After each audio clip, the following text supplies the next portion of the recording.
Come closer, my love. Our wedding awaits. Greetings, night owls. Thanks for joining tonight's tale. First time here? Consider subscribing to keep the stories alive. Let me know your location in the comments. Time to begin. In the forgotten corners of the world, there are stories that refuse to die. They whisper through the wind, crawl beneath the soil, and bleed through the cracks of memory. One such story drifts from the fog-wrapped hills of a small rural village, a place most maps no longer name, where moonlight feels colder than daylight, and silence has its own voice. They call her the Night Bride. Locals don't like to speak of her directly. They lower their eyes when asked, muttering prayers under their breath, glancing toward the old church ruins on the hill. For decades they've claimed to see her, a woman in a decaying wedding gown, wandering among the gravestones, her veil trailing through the mist, her lips moving as though whispering vows to the dead. But the story of the Night Bride didn't begin in the graveyard. It began with love. Her name was Mara Linen. She was born in 1958, the daughter of a stonemason and a seamstress in the remote village of Ravens Hollow, a cluster of shingled rooftops and narrow dirt paths surrounded by damp forests and marshland. It was a place where people still buried their dead by lantern light, and where superstition ruled far more than science. Mara grew up quiet and solitary, a pale girl with solemn eyes who spent her days sewing dresses beside her mother, and her nights watching the stars. There was one person who understood her, one boy who always came to sit by her window, Thomas Eade. He was the baker's son, wild-haired and reckless, with a smile that made her feel seen in a way no one else ever had. They were inseparable. From the time they could walk, they promised each other everything. By 15, they swore they'd marry under the old oak tree by the church.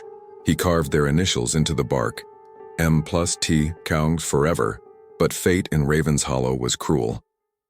In the autumn of 1975, a fever swept through the village.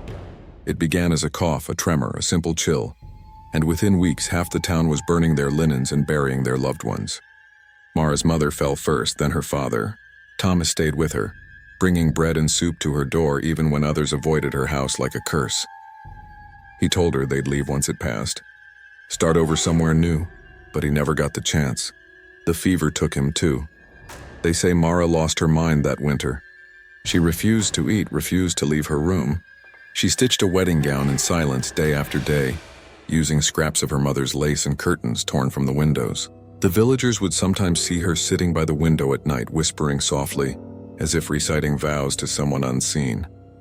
At the edge of town stood an ancient church, St. Audric's, long abandoned after the roof collapsed years before.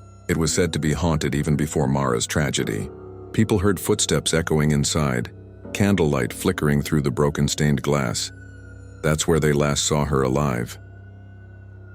On the night of her 20th birthday, Mara left her house barefoot in her wedding gown, carrying a bouquet of dead flowers.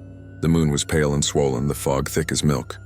A shepherd returning home claimed he saw her walking up the path to St. Audric's, the train of her dress dragging through the mud.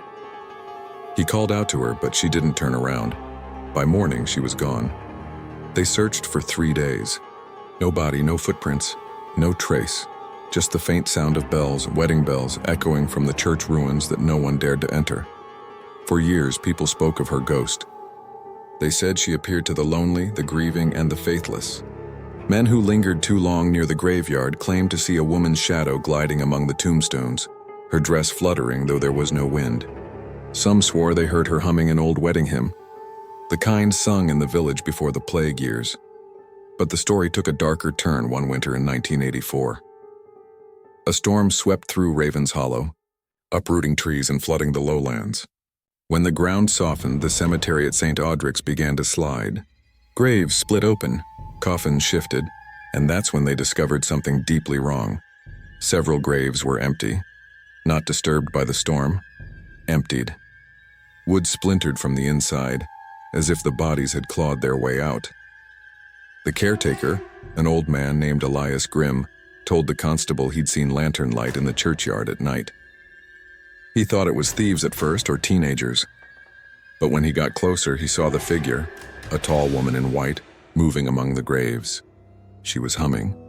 the sound carrying through the mist like a lullaby. Elias called out and she turned toward him. Her veil lifted slightly in the wind, and beneath it he saw not a face but pale gray flesh stitched together like fabric, eyes that didn't match, lips drawn by thread. He ran until his lungs burned. The constable dismissed it as madness. The graves were blamed on erosion, but villagers started finding strange offerings near their doors. Wilted flowers tied with hair, fragments of lace, small bones arranged in circles.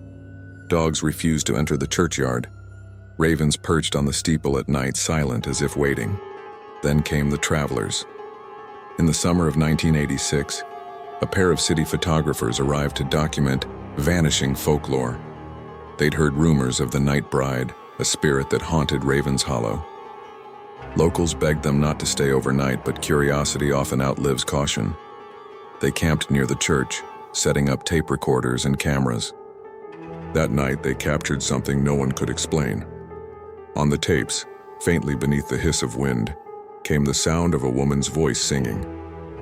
Not clearly, but broken, like something half-remembered. The lyrics were old, older than the village, in a dialect the locals no longer spoke. The next morning, their tent was shredded.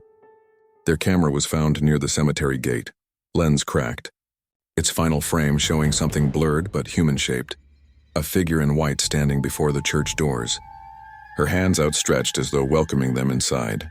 The photographers were never seen again. Years passed. The legend grew. People called her the Night Bride, cursed to wander until her wedding vows were fulfilled. But there was one part of the story no one understood. Until the discovery in 1991, a group of restoration workers were sent to clear the ruins of St. Audric's. The church was to be rebuilt as a heritage site. As they cleared the debris, they found a hidden staircase beneath the altar. It led to a crypt, untouched, cold, and dry despite the decades of decay above. Inside were candles burned down to wax stubs, rows of rotting pews, and at the center, a grotesque sight that froze them where they stood. A wedding tableau. On the altar, surrounded by withered flowers, stood a figure in a bridal gown, its veil yellowed with age. Around her, seated in pews, were the corpses of 6 men, each dressed in tattered suits, their faces crudely stitched and painted to resemble smiles. One of the workers fainted. Another screamed that the bride moved. When authorities arrived, they discovered something worse. The bride wasn't one body. It was many. Hands, limbs, and torsos sewn together with surgical precision. The work of someone who'd spent years perfecting her craft. And in the chest cavity, pressed against the heart, they found a photograph. A faded picture of young Mara and Thomas beneath the oak tree. The remains were taken away. The church was sealed off permanently. Raven's Hollow was abandoned within a decade. Its remaining villagers leaving after a fire consumed half the town. But travelers still claim that on certain nights, when the fog settles low and the moon hangs red, you can hear the faint toll of wedding bells drifting through the valley, and if you follow the sound, you might see her, standing beneath the oak tree, bouquet in hand, waiting for her groom. Her dress glows in the moonlight, her veil torn and fluttering. If you get too close, she'll look at you, and when she does, you'll see that her eyes don't belong to her. They belong to someone she loved, long ago. Some say the Night Bride is just a story, a cautionary tale about grief and obsession, about how love can rot when left to fester in loneliness. But in villages like Raven's Hollow, stories are not just told. They are remembered, fed, and feared. Because here, the line between the living and the dead isn't a wall. It's a wedding veil, thin, white, and trembling in the wind. After the church was sealed, the authorities classified the incident as historical desecration, a vague term meant to bury what they couldn't explain. The corpses were quietly transported to a morgue in the nearby city of Whitestone, tagged and stored in sealed drawers. No family names were attached. No further investigation was opened, but Raven's Hollow wouldn't rest. By winter of that same year, locals in neighboring towns began reporting strange happenings. Graves from miles away were being disturbed, not dug up but emptied, caskets opened, bodies missing. In each case, witnesses described the same thing: faint music in the night like a music box or a distant church organ, followed by the smell of decaying roses. No footprints. No sign of forced entry, just open graves and silence. One night, a truck driver named Edwin Cole was making a late delivery through the back roads between Whitestone and the ruins of Ravens Hollow. The night was heavy with fog, so dense that his headlights cut through it like a blade through milk. His radio kept flickering in and out, static swallowing the music. At 2:43 a.m., he saw something ahead, a figure in white standing in the middle of the road. He slammed on the brakes. The truck screeched, tires howling on wet asphalt, stopping inches from the woman. She didn't move, didn't even flinch. Her head tilted slowly to one side, veil fluttering in the wind. Edwin rolled down his window, heart pounding. "You all right, miss?" he called out. The woman turned toward him, and the beam of his headlights caught her face. It wasn't a face at all. Pale skin stitched in uneven seams, lips torn at the corners in a permanent ghastly smile. One eye brown, the other milky and blind. Her mouth moved, forming words he couldn't hear. Then the truck lights flickered. Once, twice, and she was gone. He found her bouquet later that morning, lodged in his grill, wilted roses, the stems bound by human hair. Stories of the bride on the road spread like wildfire. Local radio hosts dismissed them as folklore, but those who drove the Ravens Hollow route at night started carrying rosaries or wedding rings in their glove compartments, claiming it kept her away. They said she was searching for something or someone, and the more people who vanished near those woods, the more they began to believe she'd found a new way to build her wedding party. In 1995, a small group of university students decided to investigate the myth. They were paranormal researchers documenting haunted sites across the country. The leader, a young woman named Lena Cross, had grown up hearing the stories of the night bride from her grandmother. She wasn't afraid. She believed there had to be a truth behind it. Trauma, grief, maybe a forgotten ritual. So she brought her team, cameras, thermal sensors, tape recorders, and a single rule.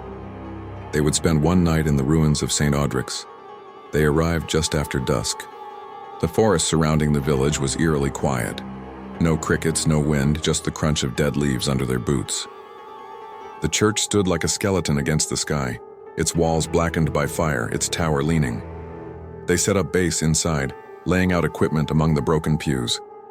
Lena found the altar, the one from the photographs in the old report, and whispered, "This is where it happened." Her voice echoed. By midnight, the temperature dropped sharply. Their thermometers read 42 degrees. A soft humming began to drift through the air, faint but unmistakable. A woman's voice, slow, mournful, repeating the same few notes over and over. "Do you hear that?" One of them whispered. Lena nodded. "Record everything." They followed the sound down the cracked stairway beneath the altar, into the crypt.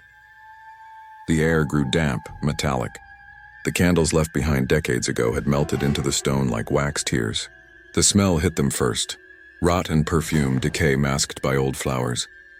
Then, through the lens of the camera, they saw movement, a flicker of white at the edge of the frame, then another. Something, someone, was moving in the dark. Lena called out, "Who's there?" No answer, only the sound of fabric dragging across stone, soft and deliberate. The cameraman turned and the footage shook violently. A figure was standing inches away, veil covering her face, her head bowed as if in prayer. When the light hit her, the gown shimmered, not white but gray, mottled with stains.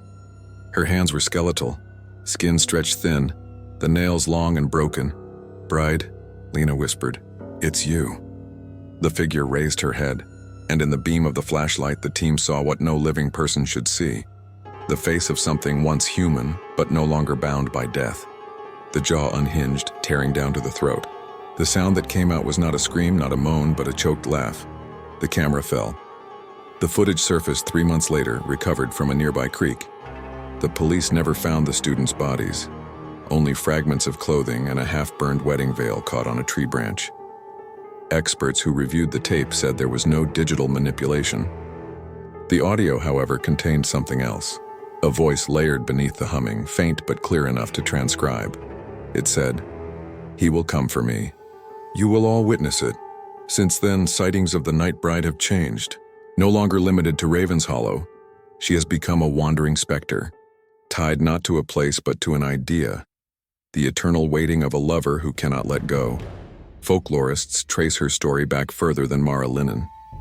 Some say she is a reimagining of an older myth, the mourning widow of Northern Europe, a ghost said to steal men from their graves to rebuild her dead husband from their bodies. Others compare her to La Novia Blanca of Spanish lore, the white bride who haunts crossroads, forever searching for her groom who drowned on their wedding day. Every culture seems to have a version of her, a woman consumed by grief. A promise made to the dead, a love so deep it curdles into horror. But the part that chills folklorists most is this. In every version, there is always a date, a single night of the year when she returns to complete the ceremony. In Raven's Hollow's legend, that date was October 31st, Halloween. On that night, villagers say the boundary between the living and the dead weakens, thin as lace. They claim that if you walk past a graveyard and hear the sound of bells, you must never look toward it, never speak, never answer if someone whispers your name, because she's still searching. She's building her wedding again, one piece at a time, and if you listen closely and you might hear her voice, humming through the fog. Do you take me? Years later, a hiker passing through what remains of Raven's Hollow found something strange in the ruins. Beneath a collapsed pew, he discovered a box wrapped in lace and twine. Inside was a collection of photographs, 6 men, each in black and white, each smiling nervously at the camera. On the back of each photo, the same words were written in looping cursive, "My beloved, my groom, my forever." At the bottom of the box lay a single human finger wrapped in ribbon. Today, the story of the Night Bride endures not just as a ghost tale, but as a mirror, reflecting what happens when love becomes obsession, when grief becomes ritual, and when the dead refuse to stay buried. Maybe Mara Linnon was real. Maybe she was just a name given to an older, darker spirit. But the truth doesn't matter anymore. The story has become her heartbeat, a rhythm that echoes through time, through every whispered vow, through every graveyard touched by moonlight. So if you ever find yourself driving through the countryside on a fog-drenched night, and you see a figure in white by the side of the road, don't stop, don't look back, because some weddings never end. They just wait for new guests.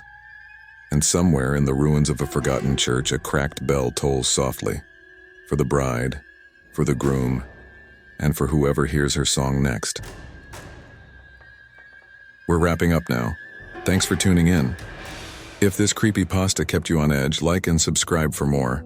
Your support keeps the channel thriving. See you soon. Stay quiet, stay alert, and don't believe the stillness.